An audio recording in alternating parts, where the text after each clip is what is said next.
Welcome to New Possibilities. I speak truth to power without fear. So, as some of you may know, I'm a part of a book club, and the name of the book club is Reading as Activism. It's based here in Baltimore. We have been meeting for about a year now. This book club is about a year old, and because of COVID 19, we've been having our recent meetings over Zoom. So anybody can join. So regardless of where you are actually in the whole world, you can actually join our book club and actually participate in some of our discussions, at least right now, while this COVID 19 crisis is still going on. Uh, and we may continue to have Zoom incorporated in our meetings as well. So if you are interested in a book club, I encourage you to hit the link. There's going to be a link in the description box and like the Facebook page. So that way you'll be notified when we have our book readings and you'll know ahead of time what book we're going to read and what book we're going to discuss. Usually what happens is we meet on the last Saturday of each month.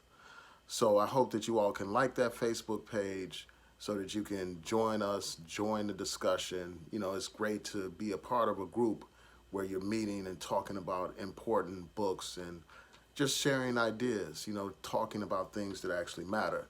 But recently, as a part of the book club, I read the book Children of Blood and Bone, and I highly encourage people to read this book, especially if you know young people that are into adventure and fantasy. This is a book that I would highly recommend.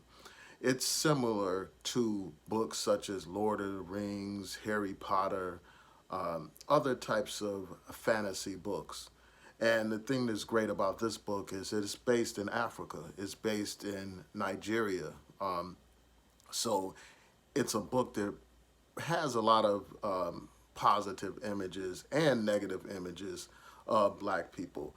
So I would encourage people to read this book. And this book is very important for young women and women in particular because this is one of the rare books where you have the main hero being a woman.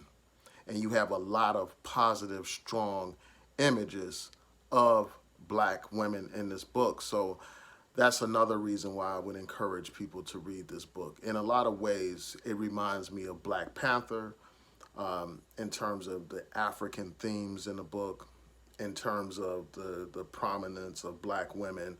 So, that's one of the reasons why I would encourage you all to read this book.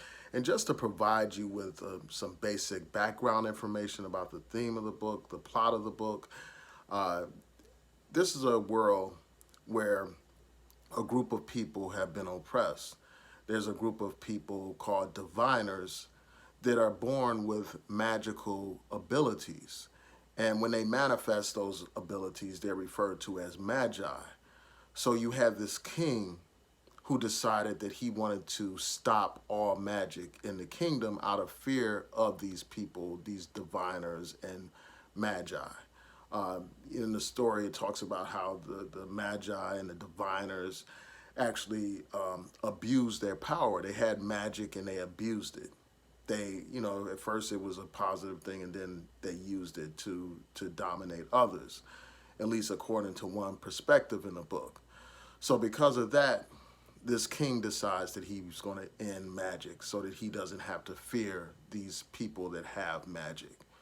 And so what he does to destroy magic is, he literally kills this group of people at this temple that have a link to the gods. And the gods' connection with human beings is what makes them able to practice this magic and use these powers and all that kind of stuff. So he wipes out this whole group of people and only one of them remains. And also he takes some artifacts that are used so that people can manifest or magnify their power.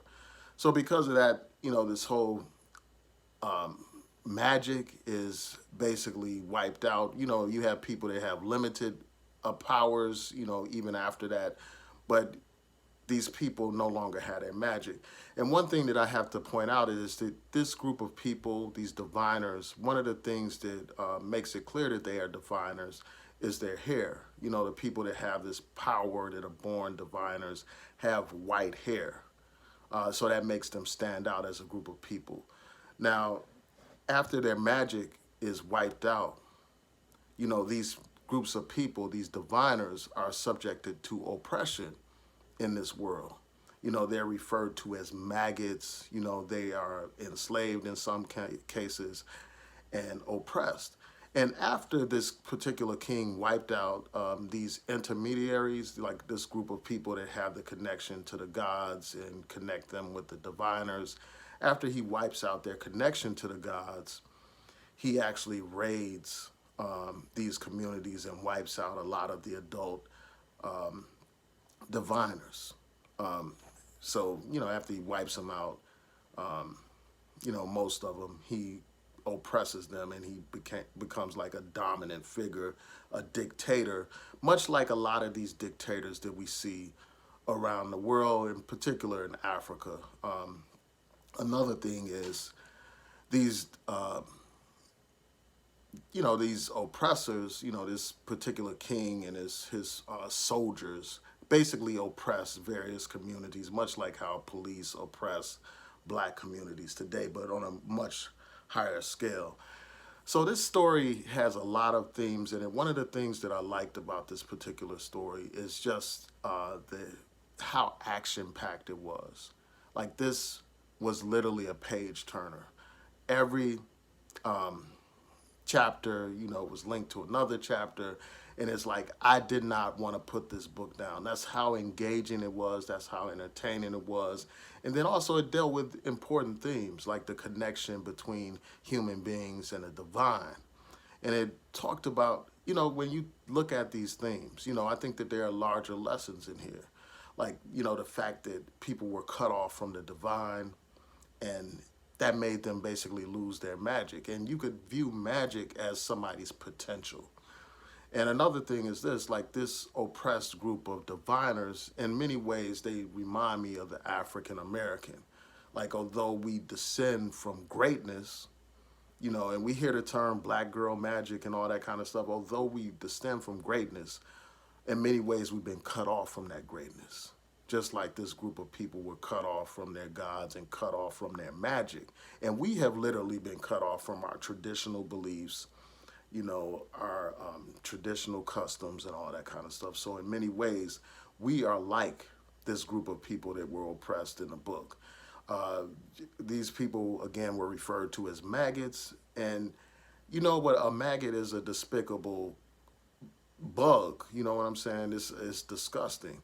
And that term is very similar to the term nigger for black people in America. So there are a lot of parallels. This story is also important because it deals with the concept of power and what people are willing to do to maintain power. Like, this king was willing to wipe out whole communities, willing to wipe out whole groups of people, willing to kill children and, women and people, period, to maintain power. And it was all based out of fear. He feared these people and their potential.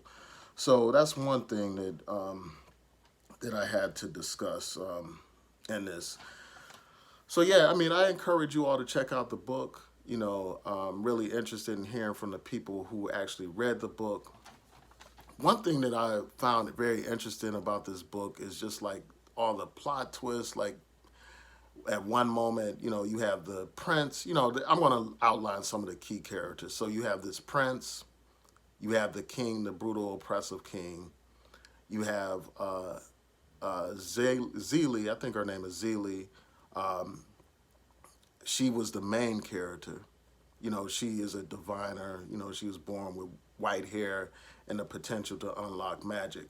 And what this story is about, it's about these people being oppressed by this king and them trying to go on a quest to restore magic so that they can be safe and no longer have to live under the oppression of this particular king. And you have this prince that is pursuing this main character and her brother and actually the princess. And it's a long story as to how the princess becomes a part of this group that's trying to restore the magic. So I'm not going to give away the entire plot, but I encourage you all to check it out. So, that's a summary of what the story is about. Again, I encourage people to read it. It raises very interesting questions about power, about politics, about people's potential, about the oppression of marginalized groups of people. And it's very entertaining. There's a little bit of romance in this particular book. I don't want to go into all the details because I really don't want to spoil it for people who haven't read the book, but it is a very entertaining book. You will not want to put this book down, especially for people that are into fantasy and adventure and all that kind of stuff. So with that, I'm going to say peace and blessings. And again, I encourage you to like the book club Facebook page, excuse me. The name of the book club, again, is Reading as Activism. Our next book will be about Langston Hughes and Zora Neale Hurston. I hope that you all can check that out, read the book, and join the discussion.